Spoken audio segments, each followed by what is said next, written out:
Buongiorno dalla Toscana. Anche nella nostra regione quest'anno registriamo un'annata molto particolare, dovuta soprattutto al lungo periodo piovoso che abbiamo registrato tra maggio e giugno. Ma andando un po' in ordine, ecco, dobbiamo ricordare come ad un germogliamento che si è verificato più o meno nella media delle ultime annate ha fatto seguito qualche piccola, anche se sporadica, gelata tardiva che comunque in alcune zone ha colpito abbastanza i vitigni più precoci. Come anticipato, ecco, abbiamo avuto però un periodo particolarissimo, direi che non registravamo negli ultimi 10 anni almeno, vale a dire un lungo periodo di pioggia a partire da fine aprile, inizio maggio fino a metà giugno. In pratica, nello spazio di 45 giorni abbiamo avuto in media nelle varie zone regionali dai 23 ai 25 giorni di pioggia, vale a dire oltre un giorno su due piovoso, anche se non con grandi intensità, ma che comunque piogge che hanno in qualche modo limitato l'intervento delle macchine e soprattutto hanno comportato spesso il dilavamento dei prodotti fitosanitari distribuiti, per cui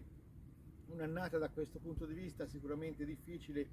soprattutto nei riguardi della peronospora che chiaramente ha portato successivamente a molti danni.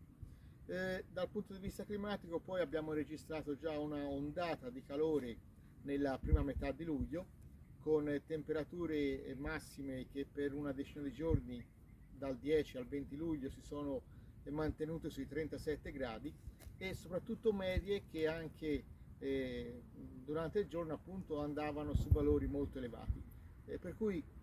a questa ondata di calore poi ha fatto seguito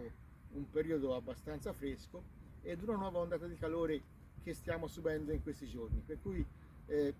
si come dire, confermano i cambiamenti climatici degli ultimi anni con queste ondate di calore ripetute che in qualche modo vanno a rallentare, se non bloccare, l'attività vegetativa delle piante. Quindi un'annata molto particolare e difficile in Toscana. Dal punto di vista sanitario abbiamo avuto questi attacchi ripetuti di peronospora in fioritura e in allegagione che stanno comportando una riduzione di produzione che può andare dal 5-10% fino anche al 50% a seconda dei vigneti, delle caratteristiche dei suoli e della gestione fatta dagli agricoltori. Quindi un'annata molto particolare, soprattutto difficile per gli agricoltori che operavano in regime di biologico. E per quanto riguarda le altre malattie abbiamo avuto alcuni effetti da parte della mal dell'esca che si è ripetuto anche quest'anno nella seconda metà di luglio e sta aumentando la presenza di Scaphoideus, quindi il rischio di flavescenza dorata sempre maggiore anche nella nostra regione. E con questo direi è tutto, vi saluto e vi auguro buon proseguimento di convegno.